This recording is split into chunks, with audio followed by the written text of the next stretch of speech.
आदरणीय मित्रहरू सम्पूर्णलाई नमस्ते। प्राकृतिक सौन्दर्यको एउटा नयाँ श्रृङ्खला लिएर म कार्यक्रम प्रस्तोता पुरुषोत्तम रावल तपाईहरु सामु फेरि पनि उपस्थित भइसकेको छु।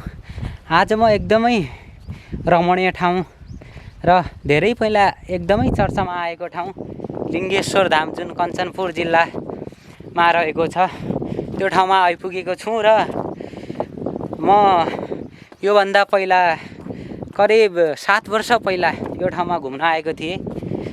यहाँ नजिकै मन्दिर थियो, एकदमै संरक्षण गरेको थियो, चारैतिर पर्खालहरूदेखि लिएर सबै थियो र म 7 वर्षपछि आज आउँदाखेरि चाहिँ मैले धेरै कुराहरू देखिनँ।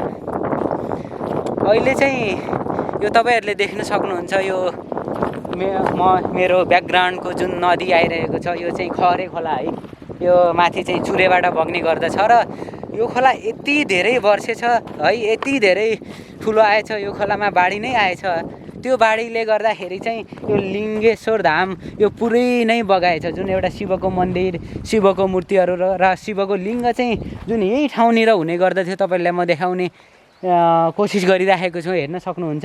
यही ठाउँनिर चाहिँ जुन शिवको चाहिँ मूर्ति हुने गर्दथ्यो, यहाँ यता चाहिँ शिवको चाहिँ लिङ्ग हुने गर्दथ्यो है, शिवलिङ्ग चाहिँ जहाँ पूजा अर्चनाहरू गर्ने गर्दथे। त्यो ठाउँहरू चाहिँ अहिले पुरै खहरे खोलामा परिणत भएको छ। यहाँ तपाईहरुले पानी पनि देख्न सक्नुहुन्छ र जुन चाहिँ यो कलाकृतिहरू पहाडमा बनेका चाहिँ कलाकृतिहरू चाहिँ थिए, उनीहरू चाहिँ अलिकति है, अलिकति मात्र बचेको चाहिँ म तपाईहरुलाई देखाउँछु। तपाईहरुले देख्न सक्नुहुन्छ यो भागहरू चाहिँ योहरू चाहिँ अहिले चाहिँ बचेको छ अलिअलि। यो चाहिँ भनौँ न यो पहाडमा चाहिँ बनेका कलाकृतिहरू चाहिँ तपाईले देख्न सक्नुहुन्छ। म चाहिँ एकदमै खोलाको चाहिँ बिचमा छु, जहाँ चाहिँ पहिला एकदमै मन्दिर हुने गर्दथ्यो र त्यहाँ चाहिँ अहिले पुरै खोला आएको छ। अब तपाईहरुले अनुमान गर्न सक्नुहुन्छ यो ठाउँमा कति ठुलो भेल आयो होला, कति ठुलो बाढी आयो होला यो ठाउँमा। तपाईहरुलाई म देखाउँदैछु। म 7 वर्षपछि यो ठाउँमा आएको हुँ। मलाई ठिक्क थाहा छैन कहिले चाहिँ यो ठाउँ चाहिँ बगायो चाहिँ किनभने म पनि यो ठाउँबाट अलि टाढा नै थिएँ र मलाई पनि त्यति चाहिँ यो ठाउँको बारेमा चासो नभएकै भन्छु है। एकचोटि घुम्न आयो, मजाले हेरियो, तर चाहिँ के भयो त यो ठाउँ भनेर मैले पनि त्यति ख्याल गरिनँ होला। चाहिँ अहिले 7 वर्षपछि आउँदाखेरि चाहिँ यो ठाउँको अवस्था यस्तो छ है, तपाईहरुले देख्न सक्नुहुन्छ। माथि चाहिँ अहिले पनि यता चाहिँ श्रद्धालु भक्तजनहरूले यो नजिकैको ठाउँहरूमा आएर चाहिँ आफ्नो चाहिँ ध्वजाहरू चाहिँ चढाएर गएको, यता चाहिँ घण्टाहरूदेखि लिएर चाहिँ यो त्रिशूलहरूदेखि लिएर सबै तपाईले देख्न सक्नुहुन्छ यता चढाएको छन्। जुन चाहिँ एकदमै श्रद्धालु भक्तजनहरूको त्यो भनौँ न त्यो भक्तिभाव हो जुन यो बगाइसकेको लिङ्गेश्वर धाममा चाहिँ हामीले पाएका छौँ। यहाँ जुन मन्दिर थियो, जुन चाहिँ भनौँ न शिवको मूर्तिहरू थियो, त्यो सबै हराएको अवस्था छ। म आउँदाखेरि म पनि अचम्म पऱ्यो, होइन म ठिक ठाउँमा त आइरहेको छु नि है, होइन यो राइट ठाउँ हो नि भनेर पनि मलाई सम्म अचम्म भयो। किनभने यो एकदमै चिन्न नसक्ने ठाउँ भयो क्या है, किनभने यो त्यस्तो थिएन। एकदमै चर्चा कमाएको ठाउँ यहाँ चाहिँ भनौँ न हजारौँ भक्तजनहरू, हजारौँ स्थानीय पर्यटकहरूदेखि लिएर कञ्चनपुरमा घुम्ने ठाउँ के छ त तपाईँको जिल्लामा भन्दाखेरि लिङ्गेश्वर धाम छ है। यहाँ चाहिँ विभिन्न कलाकृति भएका ठाउँहरू छन् है भनेर चाहिँ भनिने ठाउँ थियो, त्यो ठाउँ हो यो चाहिँ। तर अहिले बाढी आएर यो ठाउँ बगाएको छ। तैपनि बचेको ठाउँहरू म तपाईँहरूलाई देखाउने कोसिस गरिराखेको छु।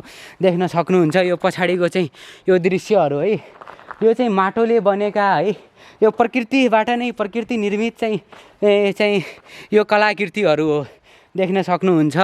यो नजिकैमा चाहिँ यो कलाकृतिमा चाहिँ श्रद्धालु भक्तजनहरूले पूजा गर्ने ठाउँ रहेछ। अहिले पनि अलिअलि यसको अस्तित्व अलि पनि छ। अब स्थानीय सरकारहरू, सङ्घ सरकारहरूले चाहिँ यो यता घेरबारहरूदेखि लिएर तटबन्ध निर्माण गरिदिएको भए अझै पनि यो बस्थ्यो जस्तो लाग्छ। अझ यताभित्र म आएको अझै तपाईँहरूलाई आफूलाई याद आइरहेको छ कस्तो भने म यही ठाउँमा आएर तस्बिर लिने गर्दथेँ है। यो ठाउँमा आउँथेँ, अगाडिपट्टि मन्दिर देख्थेँ, अगाडिपट्टि शिवलिङ्गहरू चाहिँ थुप्रै देख्थेँ, तर आज केही पनि छैन। तर बचेको छ त यो ठाउँ पनि खोक्रो हुँदै गइरहेको अवस्था छ, तपाईँहरूले देख्न सक्नुहुन्छ। र हुन त एकदम डराउना जस्तो लाग्छ है, किनभने अब कोही छैन कि, मान्छे नै छैन, नजिक छैन। यता चाहिँ व्यवसाय गरेको देखिन्थ्यो होइन, अटो व्यवसाय गरेको देखिन्थ्यो। धेरै नै भिड हुने ठाउँ हो यो। आज चाहिँ एकान्त भएको छ। म तपाईँहरूलाई देखाउने कोसिस गरिरहेको छु। यी शिवलिङ्गहरू, यो कलाकृतिहरू म छुएर पनि देखाउँछु, त्यो देख्न सक्नुहुन्छ। यो चाहिँ प्रकृतिबाट बनेका चिजहरू है। यति कति धेरै कति ठुल्ठुला चाहिँ ठाउँहरू छ भने नि यति हेर्न सक्नुहुन्छ। यो कलाकृति चाहिँ यो एकदमै प्रकृतिले बनाएको क्या, एकदमै नेचुरल हो। यो ठाउँको लागि चाहिँ यो चाहिँ शिवलिङ्ग टाइपको देखिन्छ। सबै भनेको चाहिँ शिवलिङ्ग हो कि जस्तो देखिन्छ, तपाईँहरूले देख्न सक्नुहुन्छ। मेरो चारैतिर म यो ठाउँमा आएको छु र अब भनौँ न अझै ठुलो भेलबाडी आयो भने यो ठाउँ पनि देख्न नसकिने अवस्था छ, किनभने नदीले चाहिँ यति धेरै कटान गरिसकेको छ कि एकदमै नजिक नै पुगिसकेको छ यो ठाउँको। जुन चाहिँ यो लिङ्गेश्वर धामको आफ्नो पहिचान थियो, त्यो नै एउटा घुम्ने अवस्थामा चाहिँ हामीले देखिरहेका छौँ।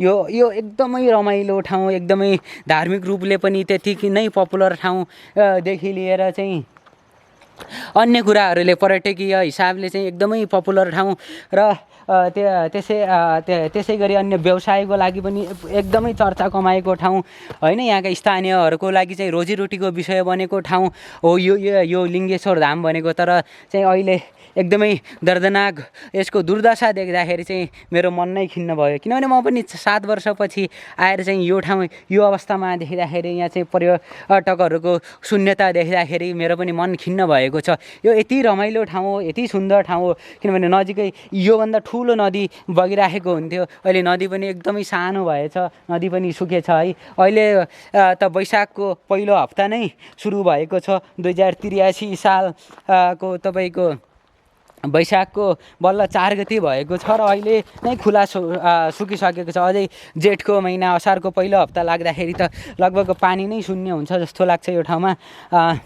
यो अवस्था देख्दाखेरि हो अवश्य जुन चाहिँ मस्त प्रकृति प्रेमीहरू जो पनि हुनुहुन्छ, जस्तो चाहिँ प्रकृतिलाई माया गर्ने, धर्मलाई माया गर्ने, धार्मिक क्षेत्रहरूलाई माया गर्ने र आफ्नो ठाउँहरूलाई चाहिँ चिनाउनु पर्छ है। पर्यटकहरूको लागि चाहिँ पर्यटकको चाहिँ गन्तव्य बन्न सक्छ।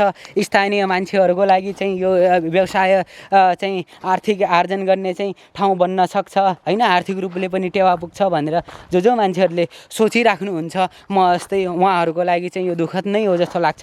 किनभने यो अब प्रकृतिसँग कसले सक्छ र है। सबै यो ठाउँहरू चाहिँ अब यहाँको बाढी चाहिँ बगाइसकेको छ। नजिकै म देखाइरहेको छु, यहाँ पुल हुने गर्दथ्यो होइन, यता मन्दिर हुने गर्दथ्यो है। मैले 2-3 चोटि भनि नै सकेँ, किनभने म भनौँ न मनमा चाहिँ एकदम त्यो खालको चाहिँ भाव विवल टाइपको भइएको छ क्या। किनभने चाहिँ यो रमाइलो यो सुन्दर ठाउँहरूको चाहिँ यो अवस्था देख्दाखेरि चाहिँ अब मन एकदमै दुःख हुन्छ। अब किनभने अब साउनको असारको चाहिँ भेलमा चाहिँ यो पक्कै पनि आउनै सकिन्न होला। चुरेको चाहिँ माथिबाट चाहिँ एकदमै ठुलो बाढीहरू आउने गर्दछ। माथि चाहिँ बाढी आयो भने यो तराई क्षेत्रहरू एकदमै डुबाममा पर्ने, नजिकका चाहिँ गाउँहरू चाहिँ जोखिममा पर्ने लगायतका चाहिँ समस्याहरू चाहिँ वर्षेनी आइरहेको छन्। त्यो खालको चाहिँ समस्याहरू छ होइन। यो सुन्दर ठाउँ, यो पर्यटकीय स्थललाई चाहिँ हामी सबैले माया गर्नुपर्छ। र भनौँ न यो जति चाहिँ बचेको छ यो क्षेत्रहरू चाहिँ अलिअलि बचेको छ, यसमा चाहिँ तटबन्धहरू चाहिँ निर्माण चाहिँ गरिदिएको भए यो चाहिँ एकदमै खोला नै यता सरेको अवस्था छ। यो खोला चाहिँ यतापट्टि पनि अलि पर पनि खोला छ है, त्यता पनि यताबाट चाहिँ किन तटबन्ध निर्माण गरेर चाहिँ खोला चाहिँ अलिकति भए पनि पानी पर सरेको भए चाहिँ अलि कम कटान भएर यो केही चाहिँ यो प्राकृतिक चाहिँ जुन मूर्तिहरू देखिराखेका छौँ, प्राकृतिक चाहिँ शिवलिङ्गहरू देखिराखेका छौँ, योहरूको चाहिँ केही अलिकति भए पनि चाहिँ संरक्षण हुन्थ्यो भन्ने चाहिँ मैले आशा गरेको छु। यो सुन्दर ठाउँलाई चाहिँ तपाईँहरूले नि फलो गर्नु होला, कुनै बेला आउनु होला भन्दै म प्राकृतिक सौन्दर्यको आजको श्रृङ्खला चाहिँ यहीँ बिट मार्दै म पनि बिदा हुन्छु र अर्को नयाँ श्रृङ्खलामा फेरि पनि भेट्ने तपाईँहरूलाई बाचा गर्दछु। हस् त, धन्यवाद, नमस्कार।